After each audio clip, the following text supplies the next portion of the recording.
Jellicle cats come out tonight. Jellicle cats come one, come all. The Jellicle moon is shining bright. Jellicles come to the Jellicle ball.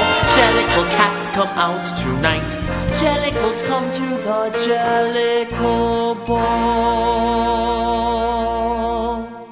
Jellicle cats meet once a year at the Jellicle ball, where we all rejoice, and the Jellicle leader will soon appear and make what is known as the Jellicle choice.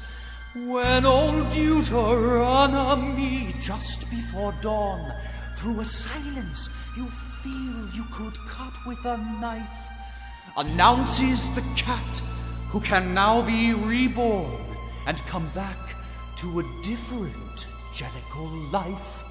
For waiting up there is the Heaviside lair, full of wonders one Jellicle only will see. And Jellicles ask, because Jellicles dare, who will it be? Who will it be?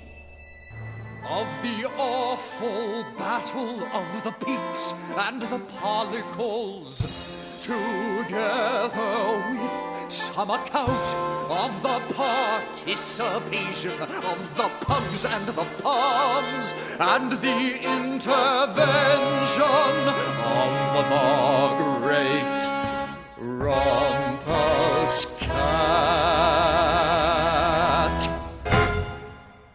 The peaks and the pollicles, everyone knows, are proud and implacable, passionate foes. It is always the same wherever one goes. And the pugs and the pums, although most people say that they do not like fighting, yet once in a way they now and again join into the fray, and they bark, bark,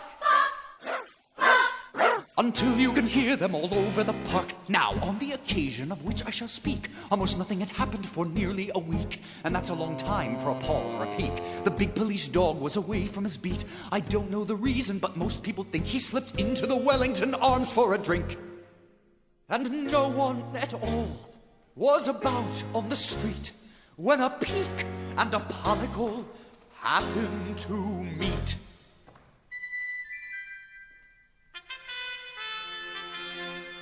They did not advance or exactly retreat, but they glared at each other and scraped their hind feet and started to bark, bark, bark, bark, bark, until you could hear them all over the park, and they bark, bark, bark, bark, until you could hear them all over the park. Now the peak, although people may say what they please, is no British dog, but a heathen Chinese. And so all the peaks, when they heard the uproar, some came to the window, some came to the door. There were surely a dozen, more likely a score, and together they started to grumble and wheeze in their huffery, snuffery, heathen Chinese. But a terrible din is what pollicles like, for your pollicle dog is a door Yorkshire tyke.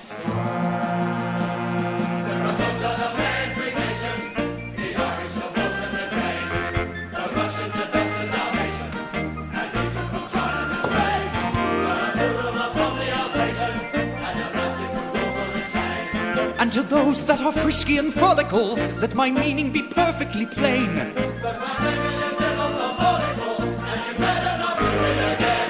And his bro Scottish cousins are snappers and biters, and every dog jack of them knowed were fighters. And so they step out with their pipers in order, playing when the blue bonnets come over the border.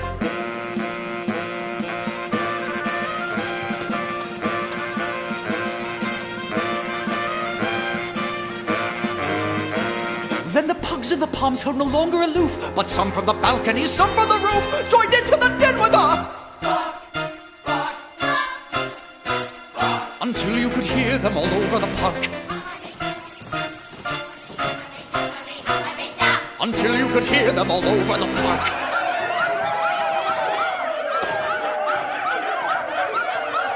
No!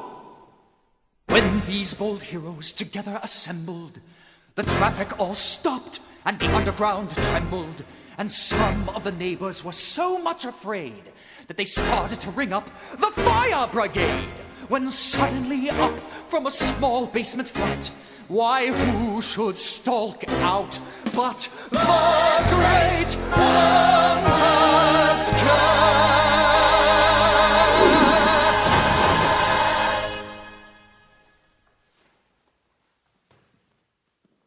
His eyes were like fireballs, fearfully blazing. He gave a great yawn, and his jaws were amazing. And when he looked out through the bars of the area, you never saw anything fiercer or hairier. And what with the glare of his eyes and his yawning, the peaks and the pollicles quickly took warning. He looked to the sky and he gave a great leap, and they, every last one of them, scattered like sheep. And when the police dog returned to his beat, there wasn't a single one left on the street.